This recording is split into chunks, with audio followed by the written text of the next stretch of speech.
नमस्कार विद्यार्थी मित्रांनो, प्रियदर्शी चॅरिटेबल सोसायटी द्वारा संचालित प्रज्ञा प्रबोधिनी करिअर अकॅडमीमध्ये तुम्हा सर्वांचं स्वागत आहे। तर या आधी जो भाग आपण बघितलेला आहे त्या भागावर प्रश्न कसे विचारण्यात येतात त्यावर थोडासा फोकस करूया, म्हणजे तो भाग थोडा बघून घेऊ आणि त्यानंतर पुढचा भाग कंटिन्यू करू। बऱ्याच दिवसापासून आपण झालेल्या भागावर प्रश्न बघितलेले नाहीत, तर इथं पहिला प्रश्न विचारण्यात आलेला आहे। खूप सोपा प्रश्न आहे। उष्णकटिबंधीय प्रदेशामध्ये जैवविविधता जास्त असण्याचे कारण काय असू शकेल? प्रश्न दिलेला आहे, उष्णकटिबंधीय प्रदेशांमध्ये जैवविविधता जास्त असण्याचे कारण काय असू शकेल? ए दिलेला आहे, पोषण द्रव्यांनी युक्त सुपीक जमीन। बी दिलाय जास्त पर्जन्यमान। सी दिलेला आहे स्थिर हवामान आणि सौर ऊर्जेचा सततचा पुरवठा। डी दिलेला आहे अलिप्तपणा। बघा, प्रश्न नीट लक्ष द्या। उष्णकटिबंधीय प्रदेशांमध्ये जैवविविधता जास्त असण्याची कारण काय असू शकेल? ऑप्शन ए, पोषण द्रव्यांनी युक्त सुपीक जमीन। बी, जास्त पर्जन्यमान। सी, स्थिर हवामान आणि ऊर्जेचा सततचा पुरवठा। डी, अलिप्तपणा। सांगा, रिप्लाय द्या, काय असेल उत्तर याचं? रिप्लाय द्या लगेच। या ठिकाणी उत्तर असेल सी, स्थिर हवामान आणि सौर ऊर्जेचा सततचा पुरवठा, हा त्याचं उत्तर असेल। त्यानंतर दुसरा प्रश्न, इथं खूप महत्त्वाचा प्रश्न आहे। जैवविविधतेचे संरक्षण व संवर्धन करणे का गरजेचे आहे? बघा, काही मुद्दे आपल्याला अभ्यासत असताना जनरल वाटत असले तरी पण त्यावर विचारण्यात येणारे जे प्रश्न आहेत ते आपल्याला गोंधळात टाकू शकतात। जसं प्रश्न आलेला आहे, जैवविविधतेचे संरक्षण व संवर्धन करणे का गरजेचे आहे? पहिलं दिलंय वाक्य, मानवाची नैतिक जबाबदारी। दुसरं वाक्य दिलेलं आहे अन्न सुरक्षा। तिसरं दिलेलं आहे भविष्य काळात त्यांचा मोठ्या प्रमाणात वापर करण्यासाठी। चौथं वाक्य दिलेलं आहे वैद्यकशास्त्राच्या भविष्यासाठी। आणि पाचवं दिलेलं आहे जैवविविधता अनेक परिस्थितिकीय सेवा पुरविते। इथं 5 वाक्य दिलेले आहेत। या 5 वाक्यामधून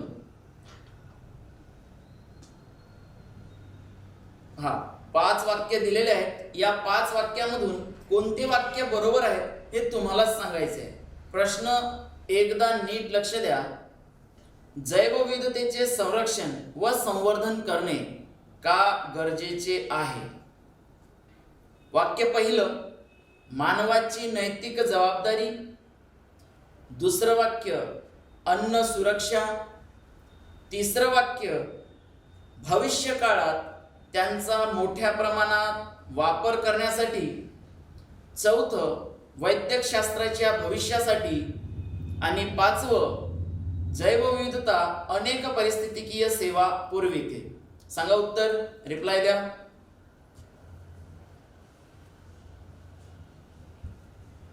यामधून जे वर दिलेले आहेत त्या 5 वाक्यांमधून, विधानांमधून चुकीचा विधान कोणता आहे? भविष्य काळात त्यांचा मोठ्या प्रमाणात वापर करण्यासाठी, हा जो तिसरा वाक्य आहे हा तिसरा वाक्य चुकीचं आहे। आणि त्यामध्ये मानवाची नैतिक जबाबदारी बरोबर आहे। दुसरं अन्न सुरक्षा बरोबर। तिसरं वैद्यकशास्त्राच्या भविष्यासाठी, हा सुद्धा बरोबर। आणि जैवविविधता अनेक परिस्थितिकीय सेवा पुरविते, हा सुद्धा बरोबर आहे। उद्देश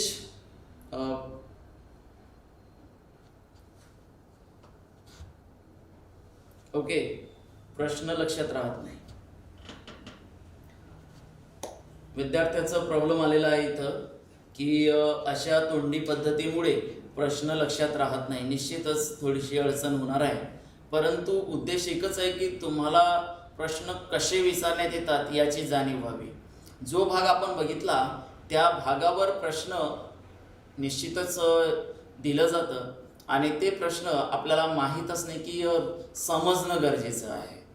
तो भाग अभ्यासत असताना आपल्याला ते हेही लक्षात यावं की या भागावर प्रश्न कशा कशा पद्धतीने विचारण्यात येऊ शकतात. ठीक आहे, फक्त त्या भागावर अभ्यासताना आपल्याला तो भाग समजणं गरजेचं आहे. तिथले प्रश्न सोडवले तर निश्चितच आपण परीक्षेमध्ये जास्त गुण मिळवू शकतोय. ओके, इथं लिहून देण्यामध्ये बराच वेळ निघून जातं, त्यामुळे आपण तोंडी पद्धतीने प्रश्न घेण्याचा प्रयत्न करतोय. PDF थ्रू ते देण्याचं निश्चितच म्हणजे एक मार्ग आहे की PDF मध्ये सगळे जे क्वेश्चन्स आहेत ते क्वेश्चन्स तुम्हाला पुरविणे योग्य पण ठरतं. बट इथं अडचण अशी आहे की एवढे सारे स्टुडंट्स आहेत आणि एवढ्या स्टुडंट्समध्ये फक्त ते PDF स्वरूपातील क्वेश्चन्स फक्त काही विद्यार्थ्यांपर्यंतच पोहोचतील. आणि असेही विद्यार्थी आहेत आपले की त्या विद्यार्थ्यांना दुसरं मार्ग उरलेलं नाही आहे. ते त्यांच्या वेळेनुसार त्यांना जेव्हा म्हणजे शक्य आहे त्या ठिकाणी राहून नेटवर्क इश्यूमुळे यूट्यूबवर आमचे व्हिडिओ बघू शकतील. मग इथं खूप मोठी अडचण अशी की आम्ही प्रोजेक्टर थ्रू स्क्रीनवर डिस्प्ले पण करू शकत नाही ते क्वेश्चन. एकमेव मार्ग उरतं की ते बोर्डवर लिहिणे आणि मग ते एक्सप्लेन करणे, परंतु तिथं बराच वेळ निघून जातं. म्हणून असे जे क्वेश्चन्स आहेत जे आपण सुरुवातीच्या लेक्चरमध्ये घ्यायचं, सुरुवातीच्या लेक्चरमध्ये आपण प्रश्नांपासून सुरुवात करायची आणि शेवटी पण काही प्रश्न देण्याचा प्रयत्न करायचा. परंतु हा जो सेशन आहे हा 1 तासाचा आहे आणि या 1 तासाच्या सेशनमध्ये जर क्वेश्चनमध्ये बराच वेळ जर निघून गेलं तर आपल्याला टॉपिक कव्हर करायला निश्चितच कालावधी जास्त लागेल. त्यामुळे या परिस्थितीची जाणीव आहे मला. परंतु तुम्हाला कधी कधी मधामधा जसं एखाद्या लेक्चरमध्ये 15-20 मिनटं डायरेक्ट अशा पद्धतीचे क्वेश्चन जर सांगितले तर निश्चितच तुम्हाला त्याचा फायदा होऊ शकतो. म्हणून आजचा हा क्वेश्चन सेशन थोड्या वेळापुरता आपण घेतो आहे. ठीक आहे, ओके. एका विद्यार्थ्याचा रिप्लाय आलेला आहे की सर क्वेश्चन लिहून द्या बोर्डवर. प्रश्न आलेला आहे, भविष्यामध्ये जागतिक अन्न सुरक्षेच्या दृष्टीने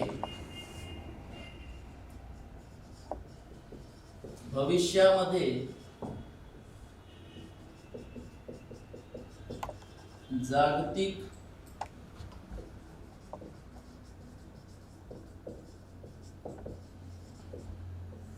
अन्न सुरक्षेच्या दृष्टीने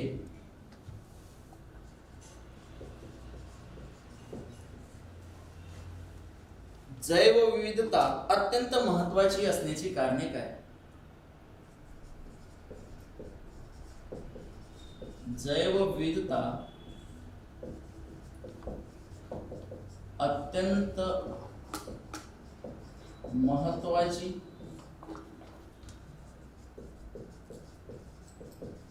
असण्याचे कार्य काय?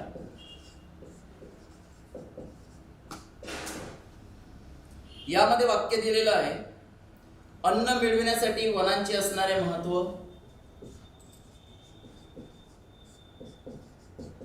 अन्न मिळविण्यासाठी वनांचे असणारे महत्त्व,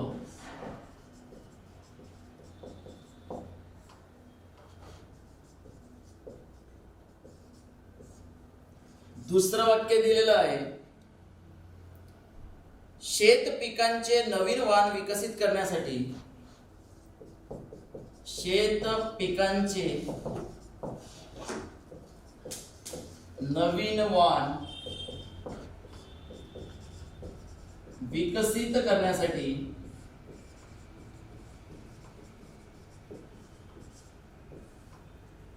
तिसरं वाक्य दिलेलं आहे, हवामान बदलाशी कृषीचे अनुकूलन,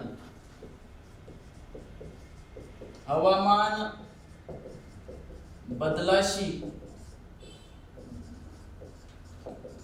कृषीचे अनुकूलन. त्यानंतर पर्याय दिलेले आहेत 1 आणि 2, ए 1 आणि 2, बी पर्याय दिलेला आहे 1 आणि 3, सी पर्याय दिलेला आहे 2 आणि 3 आणि डी पर्याय दिलेला आहे वरील सर्व. नीट लक्ष द्या. भविष्यामध्ये जागतिक अन्न सुरक्षेच्या दृष्टीने जैवविविधता अत्यंत महत्त्वाची असण्याची कार्य काय असण्याचे कारण काय?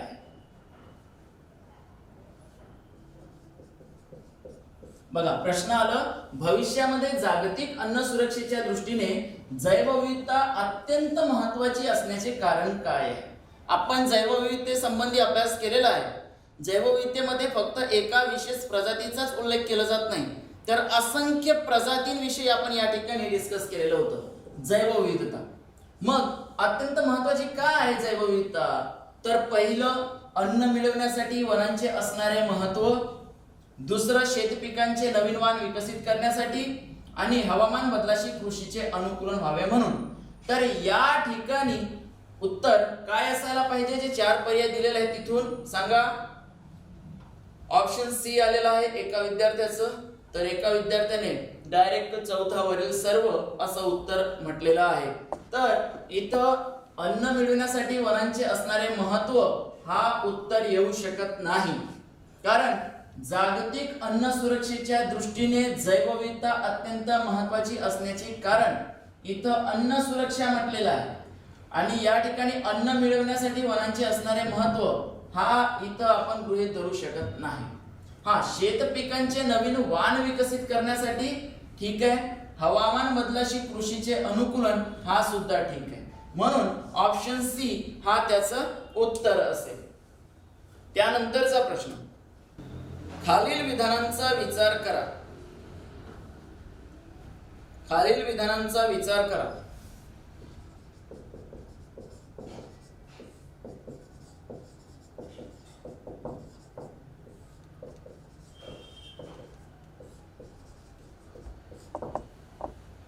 तर पहिलं विधान दिलेलं आहे, भारत हा जगातील 12 महाविविधता केंद्रापैकी एक आहे.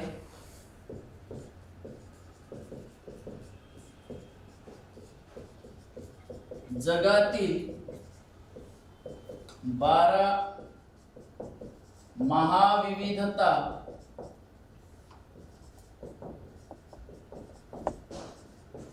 केंद्रापैकी एक आहे. दुसरं विधान दिलेलं आहे, जगातील महाविविधता केंद्रे ही उष्णकटिबंधीय प्रदेशांमध्ये जगातील महाविविधता केंद्रे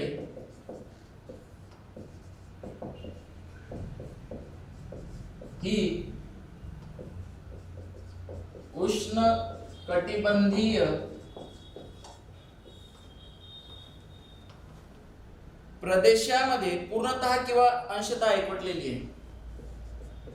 प्रदेशामध्ये पूर्णतः किंवा अंशतः एकवटलेली आहे. हा दुसरं वाक्य. तिसरं दिलेलं आहे, जगातील जवळपास 60 ते 70% प्रजाती महाविविधता केंद्रामध्ये आढळतात.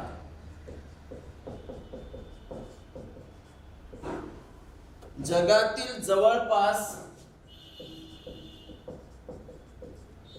60 ते 70% प्रजाती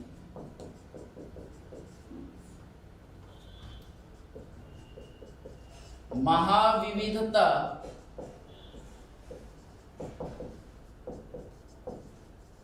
केंद्रामध्ये आढळतात.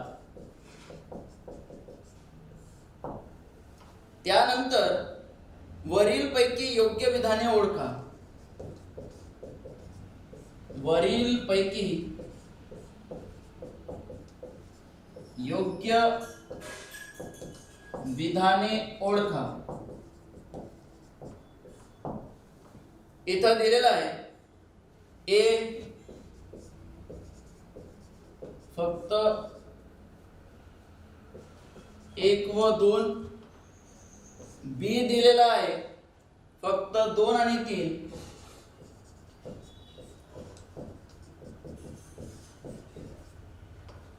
सी मध्ये दिलेला आहे 1, 2 आणि 3,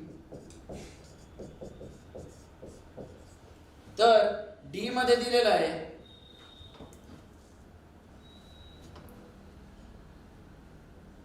फक्त 1.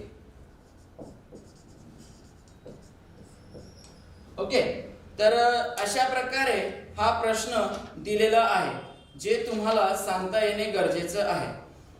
मग हा जो प्रश्न आपण या ठिकाणी बघतोय महाविविधता केंद्रासंबंधीचा प्रश्न. मग या महाविविधता केंद्रामध्ये जसं आपण या आधी बघितलेलं होतं की महाविविधता केंद्रे एकूण किती आहेत, तर 17 आहेत आणि त्या 17चा उल्लेख आपण करतो आहे. इथं किती दिलेला आहे, 12 दिलेला आहे. म्हणून हा पहिला जो आहे निश्चितच इथं चुकीचं ठरतं.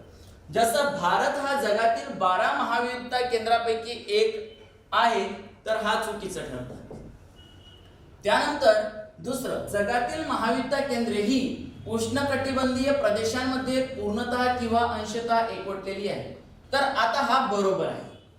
त्यानंतर तिसरं, जगातील जवळपास 60 ते 70% प्रजाती महाविविधता केंद्रामध्ये आढळतात, तर हा सुद्धा बरोबर आहे. मग 2 आणि 3 हे वाक्य बरोबर आहेत. दिलेला पर्याय कोणतं, कारण आपल्याला योग्य विधानाची निवड करायची होती, तर ऑप्शन बी हा त्याचं उत्तर असेल. त्यानंतरचा प्रश्न,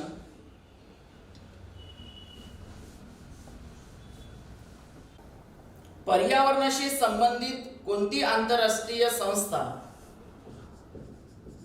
पर्यावरणाशी संबंधित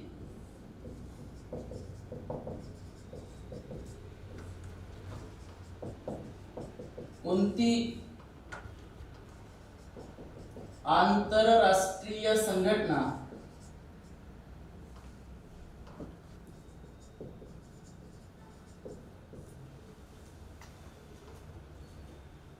जैवविविधता हॉटस्पॉट घोषित करते?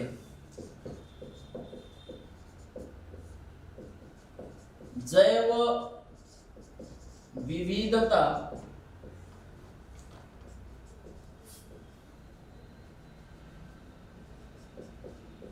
हॉटस्पॉट घोषित करते. अतिशय सोपा प्रश्न, परंतु किती जणांना येतं ते बघू आता.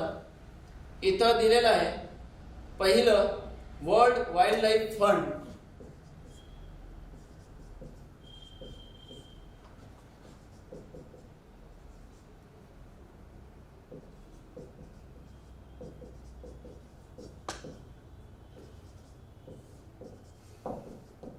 दुसरं दिलेलं आहे IUCN. तिसरं दिलेलं आहे CI, जे कन्झर्वेशन इंटरनॅशनल.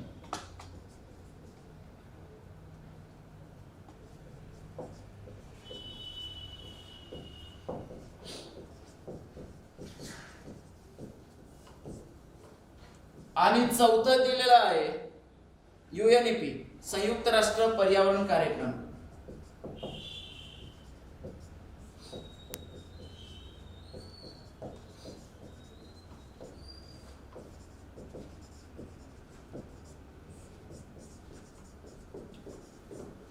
ओके, या ठिकाणी लक्ष द्या. जसे प्रश्न पर्यावरणाशी संबंधित कोणती आंतरराष्ट्रीय संघटना किंवा संस्था जैवविविधता हॉटस्पॉट घोषित करते, मग इथं कन्झर्वेशन इंटरनॅशनल याविषयी आपण अभ्यासलेला आहे, डिस्कस केलेला आहे, तोच त्याचं उत्तर असेल. त्यानंतरचा प्रश्न,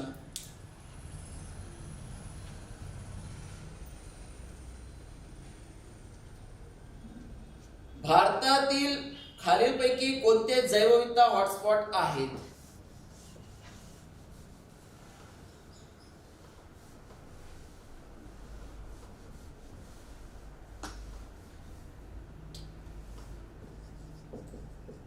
भारतातील कोणते खालीलपैकी जैवविविधता हॉटस्पॉट आहे?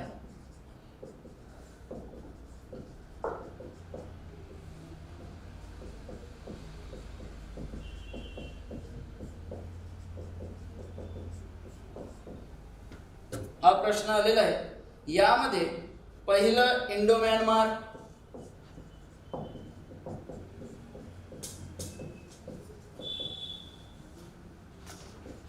दुसरं दिलेलं आहे पश्चिम हिमालय,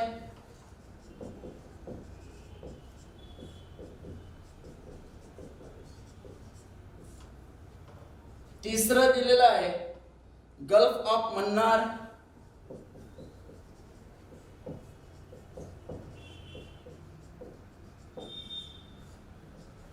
चौथं दिलेलं आहे पश्चिम घाट,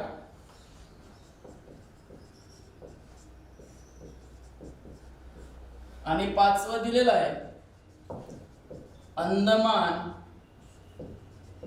आणि निकोबार बेटे।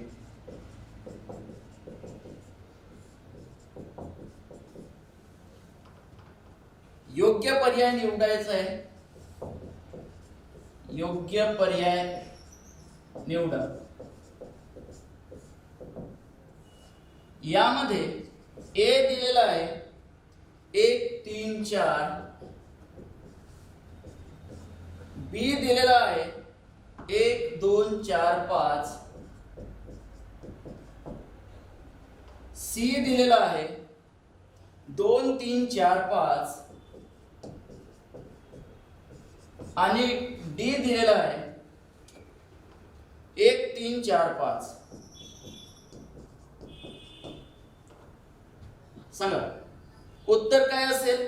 भारतातील कोणते खालीलपैकी जैवविविधता हॉटस्पॉट आहेत? इथं पहिलं इंडो म्यानमार, दुसरं पश्चिम हिमालय, तिसरं गल्फ ऑफ मन्नार, चौथं पश्चिम घाट, पाचवं अंदमान आणि निकोबार बेटे। आणि पर्याय दिलेले आहेत ए 1 3 4, दुसरं 1 2 4 5, तिसरं 2 3 4 5, आणि चौथं 1 3 4 5। सांगा काय असेल उत्तर? रिप्लाय द्या। निश्चितच इथं बी 1 2 4 5 हा उत्तर आलेला आहे। गल्फ ऑफ मन्नार त्या अंतर्गत येत नाही। त्यानंतरचा प्रश्न एका वाक्यात उत्तरे द्या स्वरूपाचा प्रश्न आहे। मी डायरेक्ट वाचून सांगतोय। खालीलपैकी कोणते महाविविधता केंद्र नाही? बघा प्रश्न आलेला आहे, खालीलपैकी कोणते महाविविधता केंद्र नाही? पहिलं भारत, दुसरं मादागास्कर, तिसरं व्हेनेझुएला, चौथं नायजेरिया। बघा प्रश्न आलं खालीलपैकी कोणते महाविविधता केंद्र नाही? यामध्ये पहिलं भारत, दुसरं मादागास्कर, तिसरं व्हेनेझुएला आणि चौथा नायजेरिया। उत्तर सांगा, रिप्लाय द्या।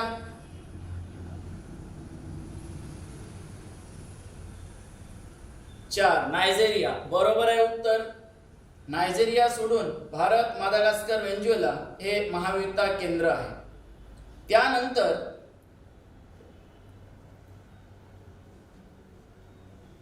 प्रश्न आलेला आहे, खालील विधानांवर विचार करा। शेवटचा प्रश्न आहे, महाविविधता केंद्र हा दर्जा मिळविण्यासाठी असणारे निकष कोणते? महाविविधता केंद्र हा दर्जा मिळविण्यासाठी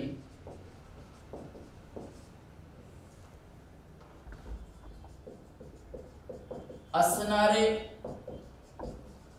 निकष कोणते? यामध्ये पहिलं दिलेलं आहे जीव प्रजातींची विविधता, जीव प्रजातींची विविधता, दुसरं दिलेलं आहे स्थल विशिष्ट प्रजातींची संख्या, स्थल विशिष्ट प्रजातींची संख्या, तिसरं दिलेलं आहे वन आच्छादनाचे प्रमाण, वन आच्छादनाचे प्रमाण,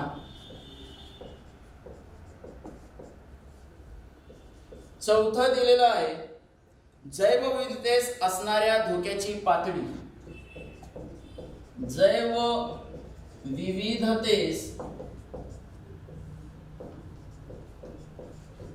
असणाऱ्या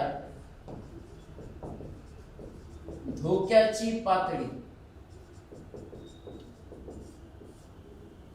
त्यानंतर पर्याय दिलेला आहे. पहिला पर्याय आलेला आहे 1, 2 आणि 3.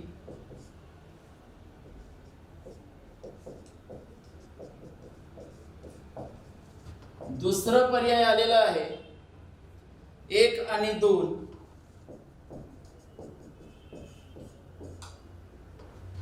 तिसरा पर्याय आलेला आहे 1 आणि 4. तर चौथा पर्याय आलेला आहे वरील सर्व.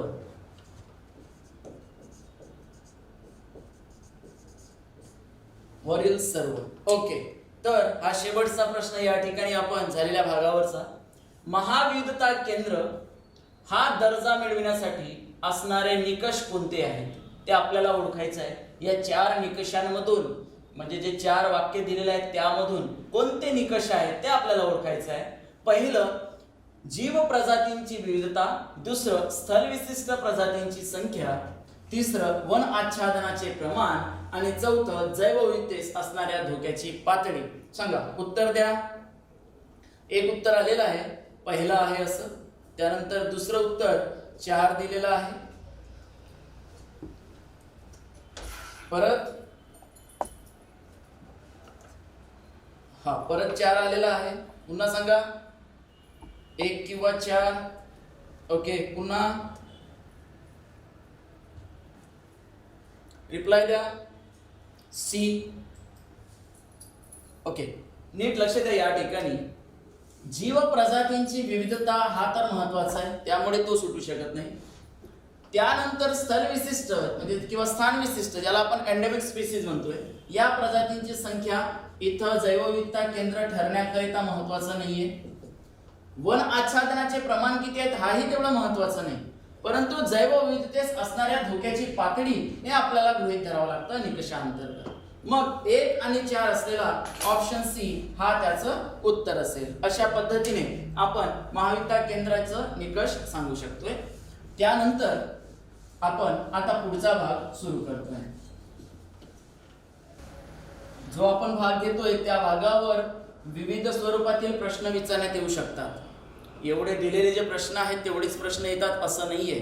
विविध स्वरूपाचे प्रश्न विचारण्यात येऊ शकतात. त्यामध्ये एका वाक्यात उत्तरे द्या असतील, खालील विधानांवर विचार करा अशा स्वरूपाचे प्रश्न असतील. सगळे प्रश्न तुम्हाला इथं व्हिडिओ लेक्चरच्या माध्यमातून पुरविणे शक्य नाहीये.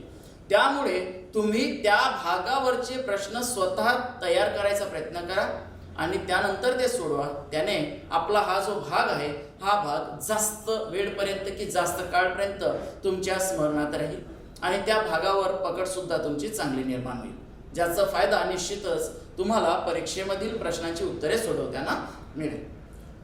आता काही मार्केटमध्ये जे सोर्स उपलब्ध आहेत त्या सोर्समधून विविध प्रश्नसंचांमधून तुम्ही अशा सराव प्रश्नांचा वापर सुद्धा करू शकताय अभ्यासाकरिता.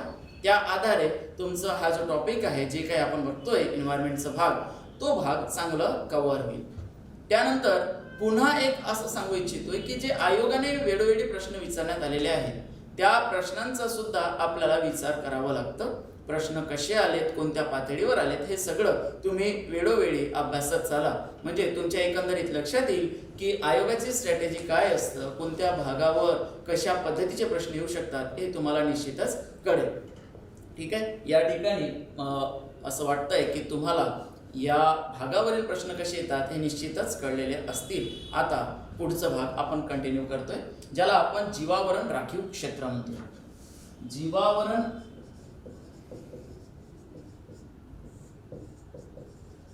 राखीव क्षेत्र. जैवविविधते संबंधीचे जे काही धोरणे आहेत त्या धोरणावर विविध, जसं 2002 असेल, 2006चा वन हक्क कायदा असेल किंवा 1972चा वन्यजीव संरक्षण कायदा असेल, या संबंधी आपल्याला डिस्कस करायचंच आहे. परंतु तो भाग बघण्यापूर्वी आपल्याला ते तेवढेच कायदे नाही तर परत काही कायद्यांचा अभ्यास आपल्याला निश्चितच करावा लागणार आहे पर्यावरणाचे प्रश्न सोडविण्याकरिता. परंतु तो भाग बघण्यापूर्वी हा जीवावरण राखीव क्षेत्र हा काय आहे हे आधी समजणं महत्वाचं आहे.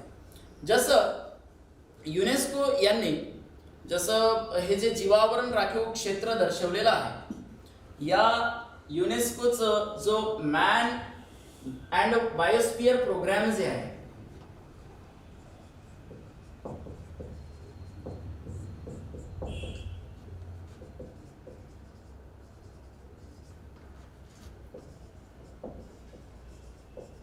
बायोस्फिअर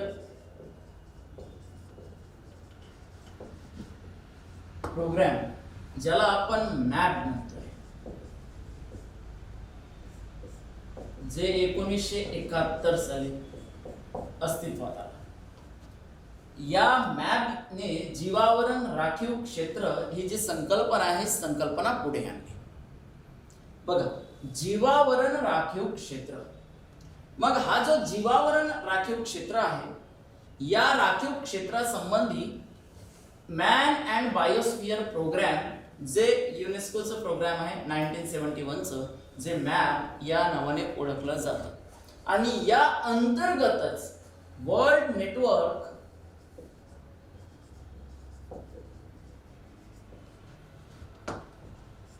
ऑफ बायोस्फिअर रिझर्व,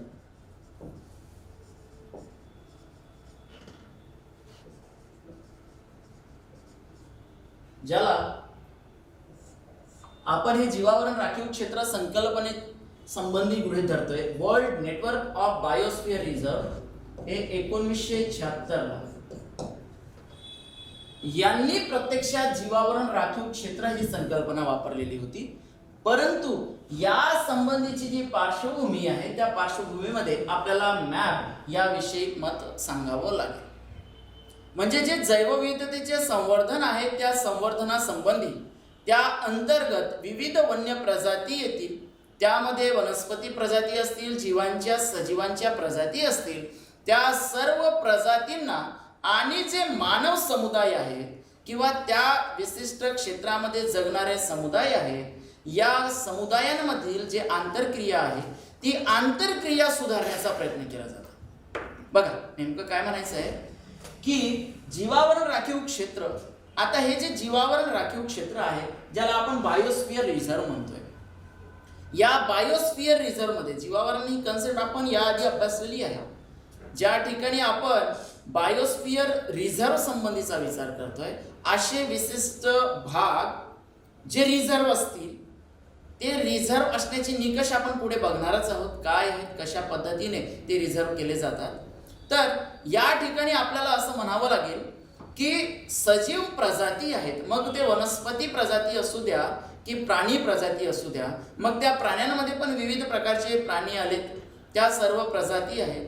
या प्रजातींमध्ये आणि त्यांच्याशी संबंधित पर्यावरणीय परिसंस्था ज्या आपण म्हणू, त्या पर्यावरणीय परिसंस्था आणि मानवी हस्तक्षेप, या सर्वांतील जी आंतरक्रिया आहे, म्हणजे आपसामध्ये त्या सर्वांचं नातं आहे. जसं वन्यजीव प्राणी असेल एखादं, तो प्राणी त्याच्या एखाद्या इकोसिस्टम मध्ये आहे आणि त्या इकोसिस्टमच्या सानिध्यात कोण येत आहे, तर मानव प्राणी येत आहे. म्हणजे या तिघांमध्ये आंतरक्रिया घडून येत आहे. मग या आंतरक्रिया संबंधी जी माहिती किंवा क्षेत्र निश्चित केलं जातं, ही आंतरक्रिया टिकून राहावी म्हणून विविध नियमावलींचा वापर केला जातं आणि त्या नियमावलीद्वारे राखीव क्षेत्र निश्चित केले जातात. हे आपण या बायोस्फिअर रिझर्व म्हणजे जीवावरण राखीव क्षेत्र या अंतर्गत अभ्यासतो. मग असे जसं मॅपने सांगितल्यानुसार संपूर्ण देशामध्ये म्हणजे 124 जसे देश आहेत, या 124 देशांमधील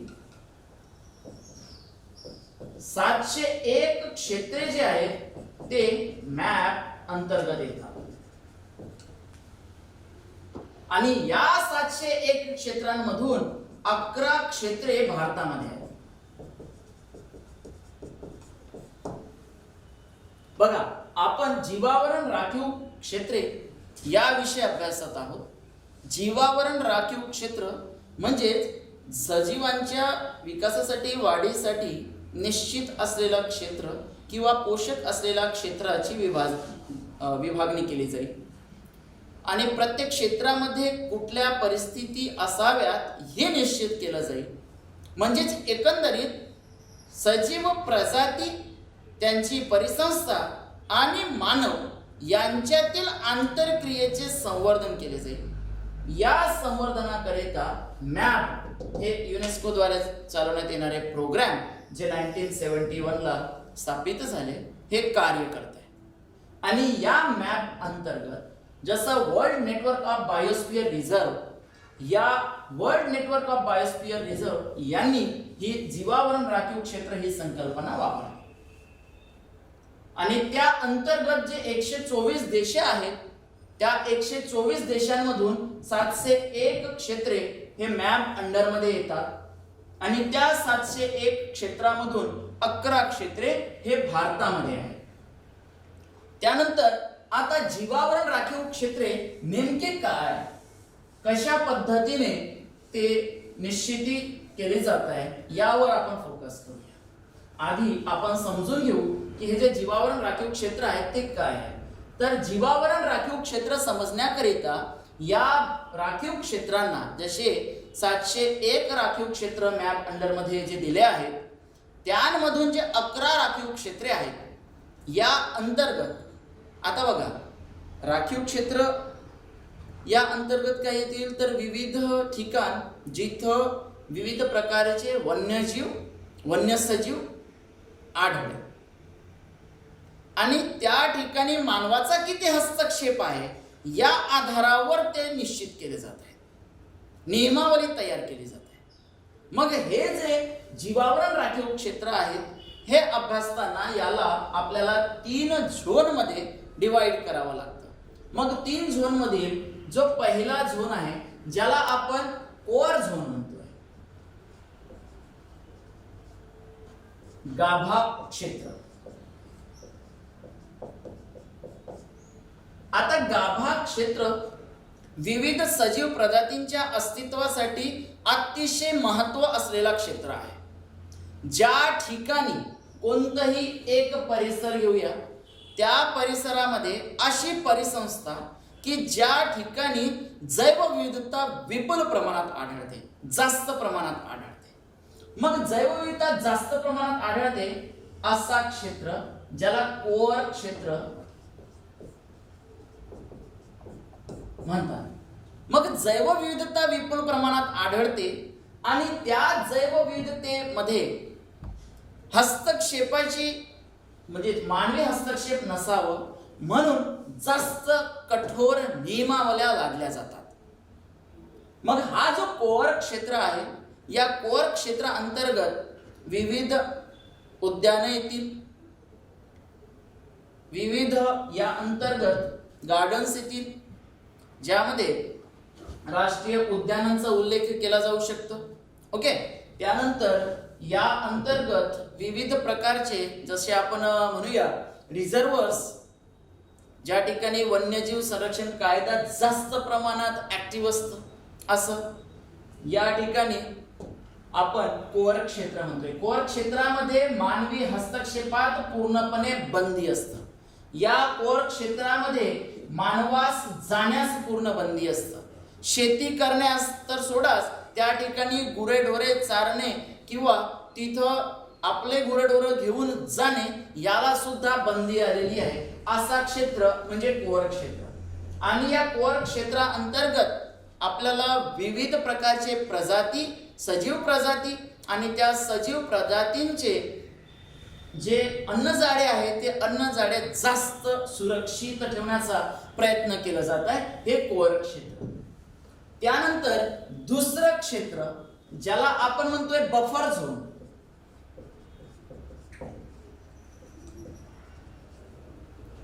आता बफर झोन म्हणजे आघात प्रतिबंध विभाग.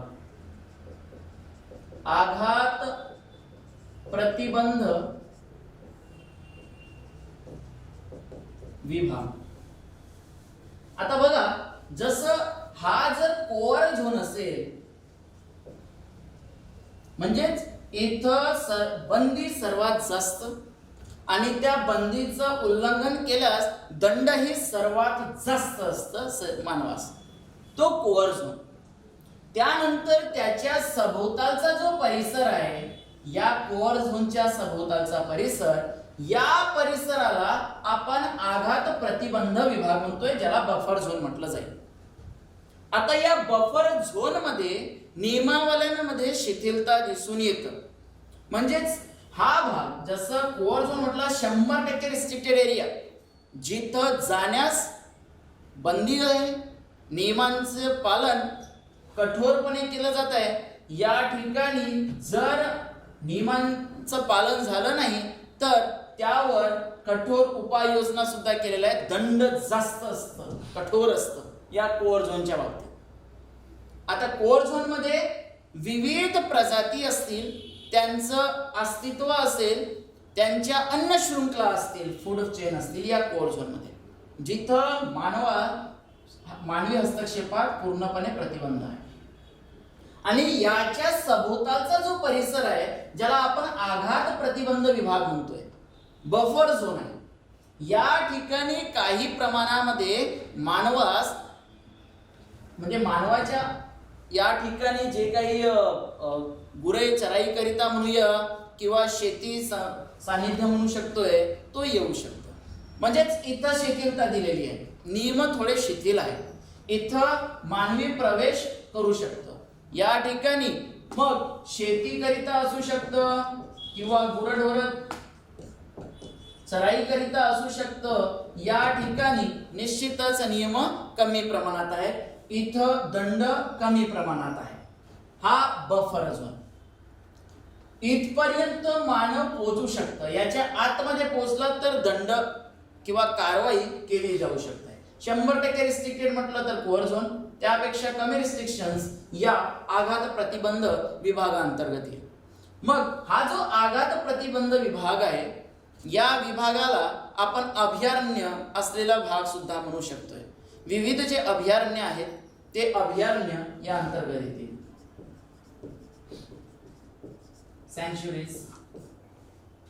सँक्च्युरीज जे आहेत, अभयारण्य आहेत, ते इथे येतील. आणि या ठिकाणी आपण असं म्हणतोय की राष्ट्रीय जे उद्यान येतील ते कोअर झोन मध्ये येतील, जिथे 100% रिस्ट्रिक्शन्स असतात. मग त्यानंतर तिसरा भाग, ज्याला आपण म्हटलं ट्रान्झिशन झोन.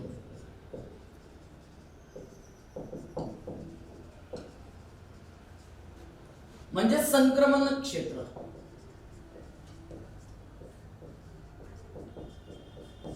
आता या संक्रमण क्षेत्राचा विचार केला तर संक्रमण क्षेत्र या सभोवतालचं असतं. हा ट्रान्झिशन झोन. इथं नियम अतिशय शिथिल असतात. इथं प्रत्यक्षात शेतीकरिता भूखंडाचा वापर केला जाऊ शकतो, त्यावर शेती करू शकतात, गाव वसाहती असू शकतात, त्यांच्या जवळचा प्रदेश असू शकतो. आता आपल्याला एक सांगायचं म्हटलं तर लक्ष द्या, जिथं नदी आहे किंवा जिथं पाण्याचे स्रोत आहेत, त्या स्रोताच्या लगत एखाद्या वसाहती किंवा गाव किंवा शहर वसलेला आपण बघू शकतो. म्हणजेच लोकवस्ती आढळतं. पाण्याचं क्षेत्र किंवा ज्या ठिकाणी मग नदी असेल, नाला असेल, डबके असतील, तलाव असतील, यांच्या जवळपासच्या एरियामध्ये, यांच्या जवळपासच्या परिसरामध्ये आपल्याला लोकवस्ती आढळते. मग हे जी लोकवस्ती आहे, ती लोकवस्ती या ट्रान्झिशन झोन अंतर्गत येऊ शकतं. इथं नियम अतिशय शिथिल आहे. इथं व्यक्ती 100% शेती करू शकतं. या ठिकाणी रानामध्ये गुराढोरं चराई करू शकतं, रानांमध्ये व्यक्ती जाऊन स्वतःला लागणाऱ्या गरजा पूर्ण करू शकतात. जसं या ठिकाणी गेल्यानंतर याला आपण ट्रान्झिशन झोन म्हणतोय. या ट्रान्झिशन झोनमध्ये बघा, या आधी आपण ट्रान्झिशन झोन संबंधी अभ्यासलेलं होतं. तिथं म्हटलं होतं की पाणी आणि जंगल म्हणजे दोन परिसंस्था जिथं एकत्र आलेल्या आहेत त्या ठिकाणचा प्रदेश म्हणजेच ट्रान्झिशन झोन, संक्रमणाचा प्रदेश असं म्हटलं होतं. या संक्रमणाच्या प्रदेशामध्ये जैवविविधता जास्त प्रमाणात आढळतं हेही आपण बोललेलं होतं. मग इथं जैवविविधता जास्त प्रमाणात आढळतं निश्चितच, कारण इथं पाणीही आलेलं आहे, या ठिकाणी वनस्पती आलेल्या आहेत, ट्रान्झिशन झोन आहे, दोन वेगळ्या परिसंस्था या ठिकाणी एकत्र आलेल्या आहेत. मग इथं मानवी हस्तक्षेप असेल तर निश्चितच त्या ठिकाणच्या सजीव प्रजातीला त्यामुळे अडथळा निर्माण होईल जीवन जगण्याकरिता. परंतु इथं मानवी हस्तक्षेप असल्यामुळे या इतर परिसंस्थांना किंवा परिसंस्थांमध्ये वावरणाऱ्या सजीवांना जरी धोका निर्माण होत असेल, परंतु या ट्रान्झिशन झोनमध्ये मानवाचा फायदा किंवा मानवाचं अस्तित्व टिकविणे सुद्धा महत्वाचं आहे, जे या ठिकाणी गृहीत धरलं जातं. आणि मानवाला जीवन जगण्याकरिता ज्या काही क्रियाला गरजेच्या आहेत, जसं अन्नाची गरज आहे तर शेती करू शकतं मानव. त्यानंतर इथले जे पाणवठी क्षेत्र आहेत, तलाव असतील, नदी असतील, नाले असतील, या ठिकाणी मासेमारी तो करू शकतं. या ठिकाणी या पाण्याचा वापर करून जलसिंचनाकरिता किंवा दुसरे जे क्षेत्र आहेत, जसं आपण म्हणतोय की वन, जसं जंगलं असतील तर स्वतःचे राखीव जंगल ठेवून किंवा ज्यावर स्वतःचे मालकी हक्क असलेले जंगल लागवडीस आणू शकतं. त्या अंतर्गत विविध प्रजातींना हानी पोचणार नाही याची काळजी घेऊन व्यक्ती या ठिकाणी स्वतःची उपजीविका पूर्ण करू शकतो. हा ट्रान्झिशन झोन आहे. इथं नियमावली अतिशय शिथिल आहे. मग सर्वात जास्त नियमावलींचं कठोरपणे पालन कुठं होणे गरजेचं आहे, तर कोर झोन मध्ये आहे. कारण जे मुख्यतः संरक्षित क्षेत्र जे आहे, या संरक्षित क्षेत्राचा विचार केला तर हे तिन्ही संरक्षित क्षेत्रामध्ये येतं. परंतु सर्वाधिक जास्त कोर झोन, त्यानंतर मग आघात प्रतिबंध विभाग, त्यानंतर मग संक्रमण विभाग, संरक्षित क्षेत्र या तिन्ही ठिकाणी असू शकतं. हा जो आघात प्रतिबंधक विभाग आहे हा अतिशय महत्वाचा आहे. त्या ठिकाणी असणाऱ्या अभयारण्याच्या बाबतीत, अभयारण्य आणि उद्यान या दोघांमधला फरक काय आहे हे आपण कालच अभ्यासलेलं होतं. तर अशा प्रकारे जीवावरण राखीव क्षेत्र याविषयी आपल्याला माहिती पुरविता येईल. आता जसं आपण या ठिकाणी म्हटलं की मॅपची जी संकल्पना होती त्या संकल्पनेच्या आधारे 3 भागामध्ये जीवावरण राखीव क्षेत्राला विभाजित केलेलं आहे. पहिलं कोर झोन, मग जे काही उद्यानं आहेत ते सगळे या कोर झोन अंतर्गत येतील. आघात प्रतिबंधक क्षेत्र, वेगवेगळे सँक्च्युरीज अभयारण्य आहेत ते अभयारण्य या बफर झोन अंतर्गत येतील. आणि संक्रमण क्षेत्र, ज्या ठिकाणी पूर्णपणे मानवी लोकवस्ती आढळेल ते संक्रमण क्षेत्र. असे 3 राखीव क्षेत्र आपण जीवावरण राखीव क्षेत्र अंतर्गत सांगू शकतोय. असे 11 भारतामध्ये राखीव क्षेत्रे आहेत आणि पूर्ण जगामध्ये जे 124 देश आहेत त्या देशांमधून 701 राखीव क्षेत्र आपल्याला सांगता येतील. तर या पद्धतीने राखीव क्षेत्रासंबंधी आपण म्हणू शकतोय. मग आता राखीव क्षेत्र म्हटलं तर राखीव क्षेत्राचे निकष कोणते आहेत? प्राथमिक निकष आणि दुसरं यामध्ये द्वितीयक निकष असे 2 निकष ठरवले जातात. प्राथमिक निकष आणि द्वितीयक निकष म्हणजेच एखादं क्षेत्र राखीव क्षेत्र आहे की नाही हे ठरविण्याकरिताचे जे आधार आहेत ते आधार ठरवण्यात येतात. ते कसे ते बघू.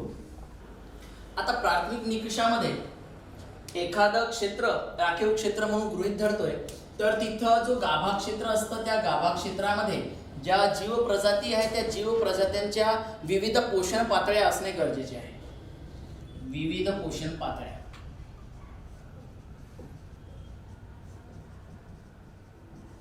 आता जे विविध पोषण पातळ्या आहेत त्या विविध पोषण पातळ्यामध्ये जे अन्नजाडे आपण म्हणतोय, पोषण पातळी म्हणजेच काय, तर अन्न कशा पद्धतीने ते मिळवितात. विविध अन्न शृंखला, फूड चेन आपण बघतोय आणि फूड वेब बघतोय. तर असे विविध फूड चेन आपल्याला त्या क्षेत्रामध्ये दिसणं गरजेचं आहे. आता विविध फूड चेन कधी दिसेल, जर तिथं विविध प्रकारचे प्रजाती दिसून आल्यात सजीवांच्या, तर म्हणजेच जैवविविधतेने नटलेला प्रदेश असेल, जैवविविधता असेल. मग जर जैवविविधता असेल, त्यांच्या विविध पोषण पातळ्या असतील त्या ठिकाणी उपस्थित, आणि जेवढं गरजेचं आहे तेवढं गरजेचं त्या ठिकाणी मुबलक पाणी असेल, जंगलं असतील, तर अशा क्षेत्राला आपण प्राथमिक निकषा अंतर्गत जीवावरण राखीव क्षेत्र म्हणू शकतोय.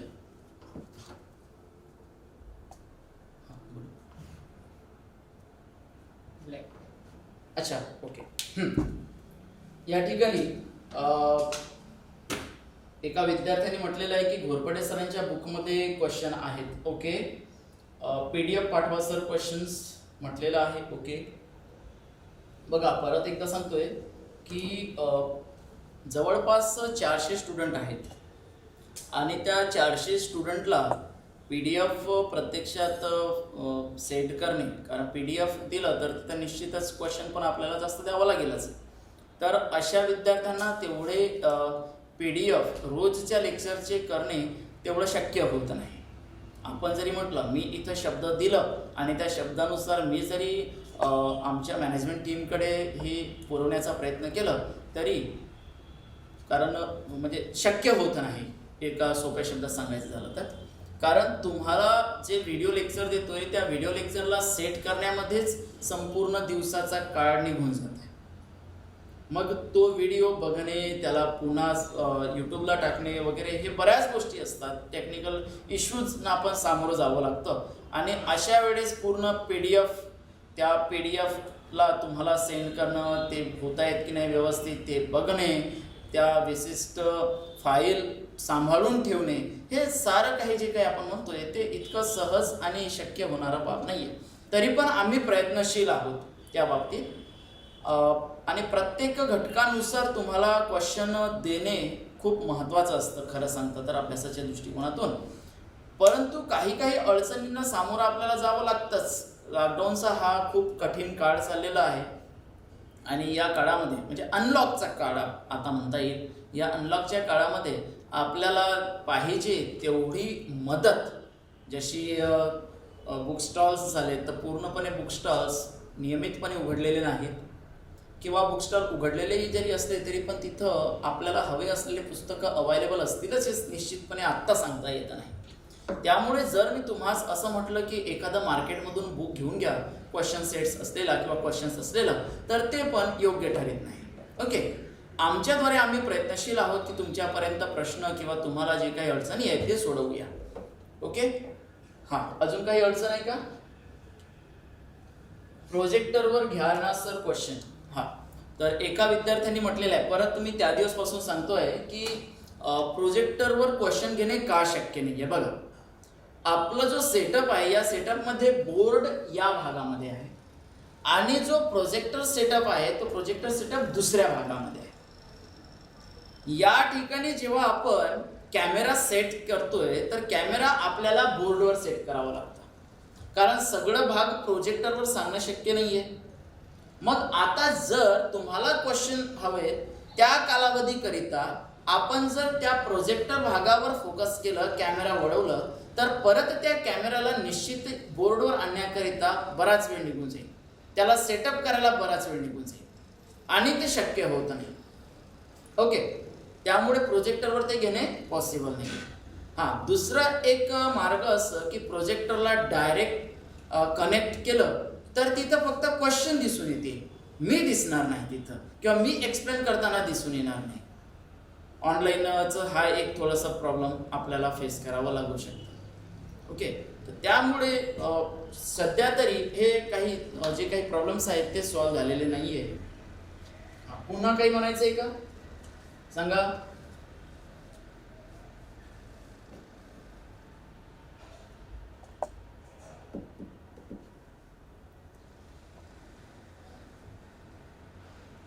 पुन्हा काही अडचण आहे आता. बरं, तुम्हा सर्वांना एक सांगू इच्छितो की जिथून जिथून क्वेश्चन मिळतील तिथून तिथून क्वेश्चन्स तुम्ही सॉल्व्ह करा. अडचण आली तर विचारू शकता. यानंतर क्वेश्चनचा जो भाग आहे, आपण एखादा विशेष लेक्चर 10 दिवसातून की शेवटचा तो जो पूर्ण भाग झालं, पूर्ण भाग म्हणजेच आता जसं बायोडायव्हर्सिटी आपण बघत आहोत, जैवविविधता. हा जैवविविधता झाल्यानंतर, पूर्ण झाल्यानंतर एखादा सेशन जर आपण घेतलं आणि त्या सेशन अंतर्गत सगळं क्वेश्चन घेतले, मग तुम्ही त्यावेळेस जर आपण डायरेक्ट प्रोजेक्टरवर पूर्ण लेक्चर करिता फोकस केलं तरीही शक्य होऊ शकतं. तर तुम्ही तयार आहात का या बाबतीत? एखादा लेक्चर, आता बाकीचे जे काही आपले सेशन्स आले त्या सेशनमध्ये आपण क्वेश्चन न घेता किंवा एखादा क्वेश्चन फक्त त्या भागापुरता सांगितलं तर चालेल?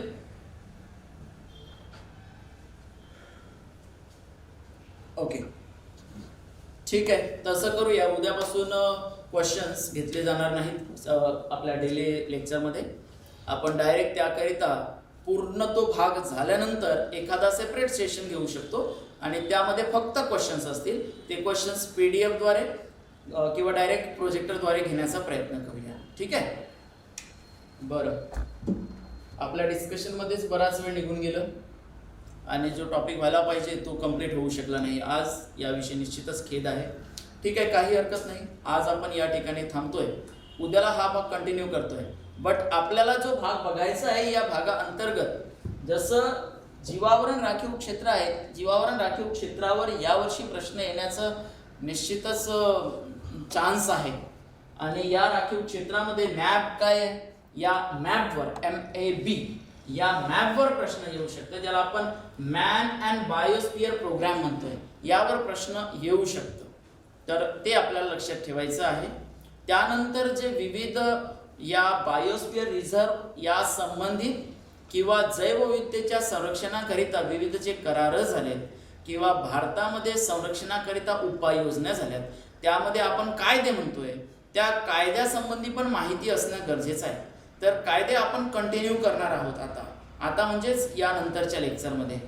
जसं जीवावरण राखीव क्षेत्र बघितलं की यानंतर आता कंटिन्यू आपण कुठले कुठले कायदे आहेत, त्यासंबंधी कोणत्या कोणत्या नियमावल्या दिलेल्या आहेत, त्याची भूमिका कशी राहिलेली आहे, हे सगळं आता आपल्याला बघावं लागणार आहे. तर निश्चितच जे विद्यार्थी आतापर्यंत आपले लेक्चर्स अटेंड केलेलं नाही त्या विद्यार्थ्यांना सुद्धा हे लेक्चर्स अटेंड करावं अशी अपेक्षा आहे आमच्याकडून. निश्चितच विविध अडचणी येत आहेत, परंतु आता या ठिकाणी थांबलं तर निश्चितच पुढचं भवितव्य धोक्यात अंधारात येऊ शकतं. कारण हा भाग कुठंही असं म्हणणं उचित ठरणार नाही की जसंच तसं कुठल्या एका पुस्तकामध्ये दिलेलं आहे. आपण बरेच सोर्स वापरून त्यामधून जे महत्त्वाचे कंटेंट्स आहेत ते कंटेंट उचलून तुमच्या पुढे मांडण्याचा मी प्रयत्न करतो आहे. निश्चितच याचा तुम्हाला फायदा होईल.